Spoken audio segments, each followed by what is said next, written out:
and state officials. This is Rhode Island Bureau Chief Wendy London.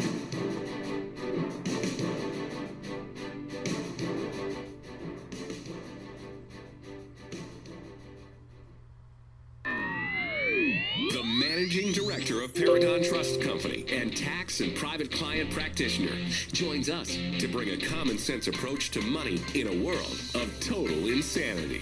Let's welcome Tony D'Angelo. All right, every Tuesday we sit down and chat with Tony D, and we always appreciate his time. Tony, good morning. How are you? Good morning. I'm proud to be among everybody. All right, man. A lot going on in the world, man, and I don't know. There's so many different avenues we could travel down, but I know today you wanted to talk a little bit about gaslighting and sort of what we talked a little bit about last week, but continue down that road. And it's a story that keeps developing. You know, apropos of your comments about the border and eroding the structure of America, we talked about how with the nonprofit gaslighting, how nonprofit organizations are used and funneled to, influence legislation, which is point of fact illegal. If I could turn law professor here for a moment, under Section 501c3 of the Internal Revenue Code, read it for yourself. We have a situation coming to a town near you in Connecticut. It's in Woodbridge, Connecticut. Reading last night, it's also in Fairfield, Connecticut. You know, any sort of quote-unquote residential town. And basically, there is an organization called the Open Communities Alliance, and they're registered as a 501c3. And what they're doing is kind of sticking their nose right in the middle of single-family housing zoning. You know, again, I'm Lawrence D'Angelo's broken record son. It's called racist and exclusionary.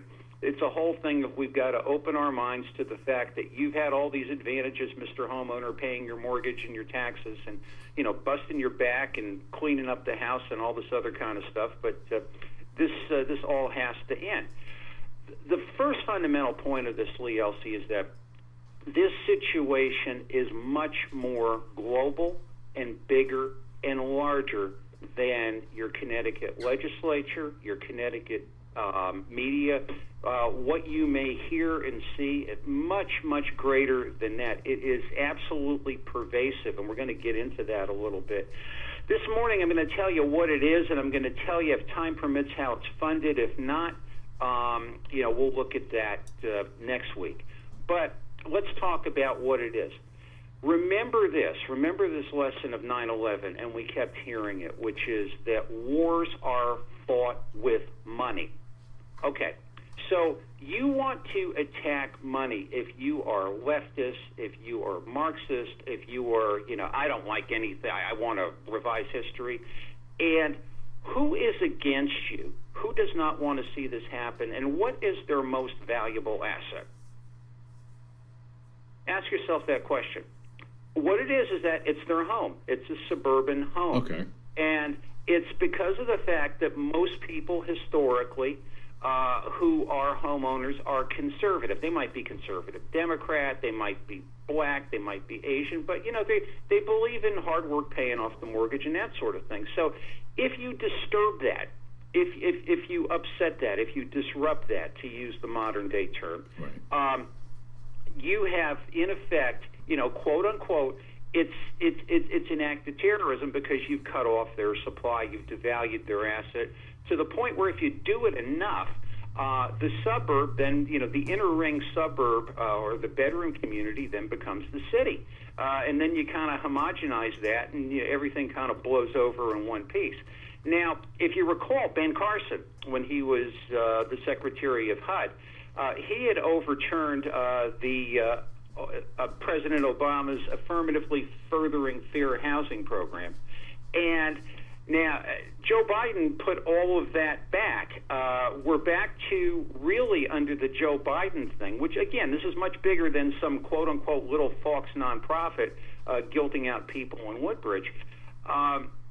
We are now back to the reinstatement of the Community Reinvestment Act. And we remember the Community Reinvestment Act for 10 years. This was the act that gave everybody who shouldn't have received a loan for a home, and this is where we had our housing collapse. It really doesn't matter. Again, the Mr. Big of all of this is George Soros. Soros is an evil genius. People need to see this guy for who he really is. He's got a multi-pronged attack. He's funneling to the charities. Again, campaign finance laws and all that. So what? Who cares? I'm just blowing through that.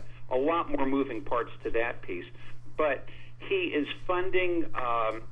He gave $50 million. You could look right up on the ACLU site to the ACLU in 2014.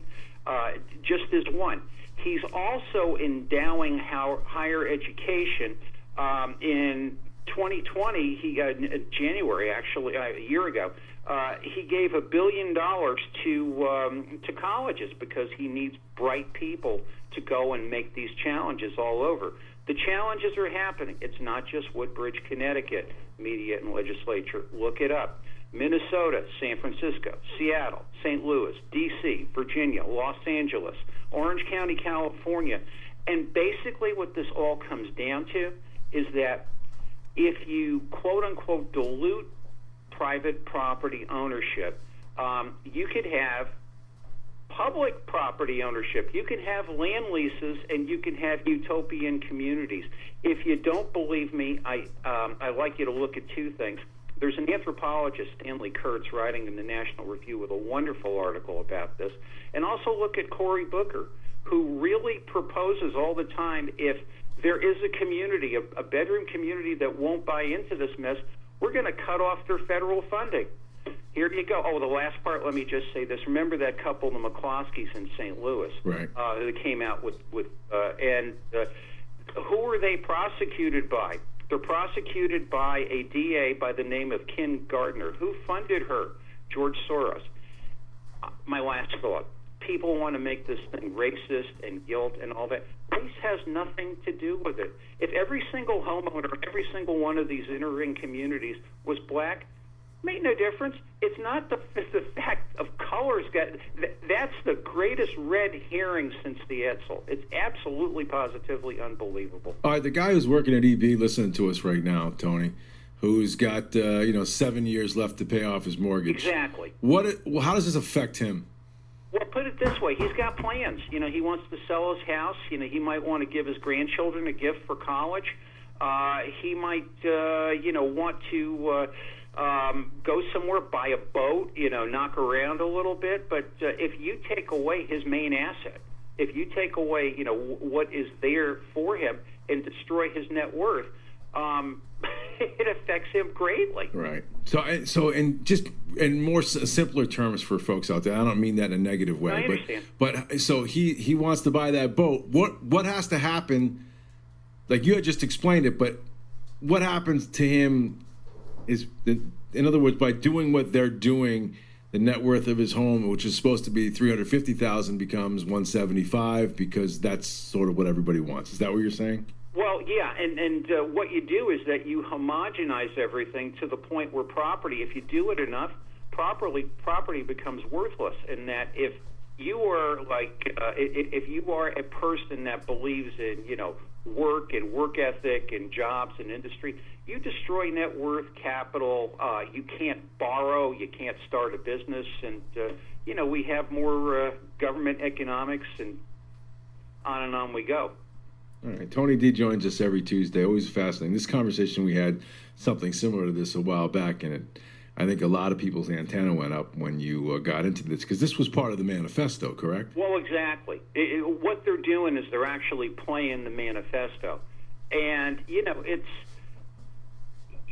is a work of evil genius. And I guess really what it comes down to is that, going back to your guy at EB with 5 or 7 years to go, Connecticut's had these fights before. Connecticut has had these struggles as to what's right and what's wrong, and and usually when Connecticut makes this fight that's going on in Woodbridge with the homeowners, it is a very tactical, specific kind of, we're looking at zoning regulations. These people don't care about that. They're going to blow you to the ground on that. You have to attack the source of it, which is what is the true motivation of this, which really is, for the Bernies and the Bidens and all that, the abolition of private property. I feel like I have a new nickname for you, which is Paul Revere. You're telling everybody, somebody's coming, and now the question is, what do they do about it? you got to call it for what it is. And people who are opposed to this have got to stop fighting like the Marquis of Queensberry. I mean, it's like, this is really, I mean, if you don't believe me, people, look it up. Yeah, but back then, Paul Revere yelled, "The British are coming." People grabbed their muskets and they went off. So what does that guy EB do today? What is he? How does he? Does he call his legislators? Does he yell and scream? Does he hold his breath at town meetings? What does he do? He's got to challenge these people. Like, if it happened here with me, I would, and believe me, I mean, it would be painful, but I would shame these people into saying, "What's your real motivation?" Right.